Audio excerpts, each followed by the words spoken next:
pessoal, tudo bem? Bom, hoje a gente vai dar início à nossa série Famílias. E para começar a conversar sobre esse tema, eu vou trazer aqui uma expressão que a gente utiliza muito. Eu já utilizei no meu cotidiano de trabalho, já vi muita gente utilizar, ainda ouço muito nos dias de hoje, que é a famosa frase: também uma família desestruturada dessa. Aí eu convido vocês a pensarem um pouquinho sobre essa frase, né? O que é ser estrutura de família? O que é ser uma família estruturada? E para a gente começar a modificar um pouquinho, né, essa palavra estrutura e começar a olhar um pouco para a capacidade protetiva dessa família. A família, ela é constituída a partir da sociedade. E a sociedade, ela vai se transformando ao longo do tempo, ao longo das décadas, né, a partir dos contextos políticos, sociais, econômicos, não é linear, não fica sempre da mesma forma. Então, as nossas formas de se relacionar também vai mudando ao longo do tempo.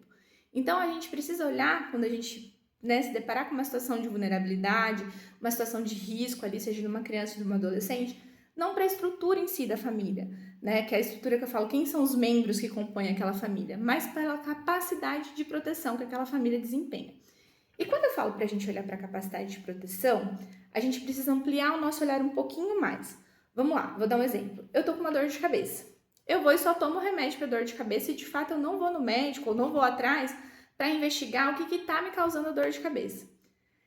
A chance de ter uma coisa mais séria, de ter um problema mais grave é muito grande, porque eu não estou investigando ali a fundo o que está acontecendo.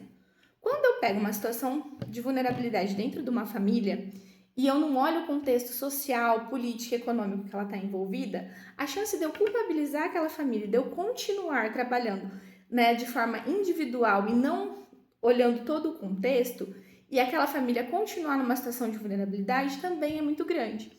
Então, eu convido vocês, né, todos nós, a refletir um pouquinho sobre isso, para a gente olhar quando a gente identificar uma situação de vulnerabilidade dentro de uma família, antes da gente culpabilizar aquela família, antes da gente, né, colocar os estigmas ali, né, da estrutura ou desestrutura de família, a gente olhar a capacidade de proteção que aquela família tem e o contexto social, político e econômico que ela está inserida. Quais são os direitos que está sendo garantido? Quais são as políticas públicas que essa família está tendo acesso?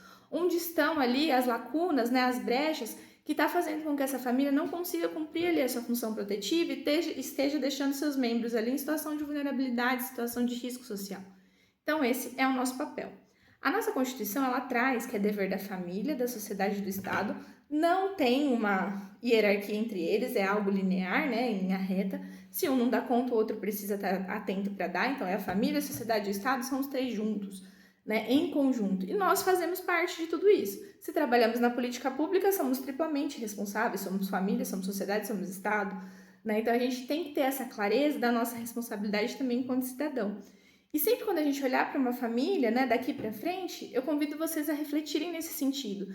Eu estou identificando que aquela família não está conseguindo proteger seus membros. O que eu, enquanto profissional, ou enquanto sociedade, ou enquanto Estado, ali, né, através de uma política pública, posso contribuir para essa proteção? No próximo episódio, eu vou falar um pouquinho com vocês sobre os vários tipos de família, né? E os arranjos que foram sendo construídos ali ao longo do nosso processo histórico, até para a gente poder ir compreendendo um pouquinho o que é ser essa família. Muito obrigado e até a próxima!